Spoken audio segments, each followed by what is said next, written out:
Welcome to a Foxy Tech Tips tutorial on getting the time in the system tray to show seconds on Windows 11. If you find this tutorial helpful, please consider subscribing to my channel and liking the video.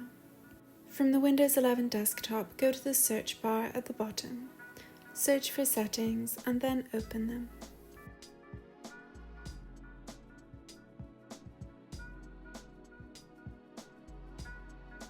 In Settings, select Time and Language from the left sidebar.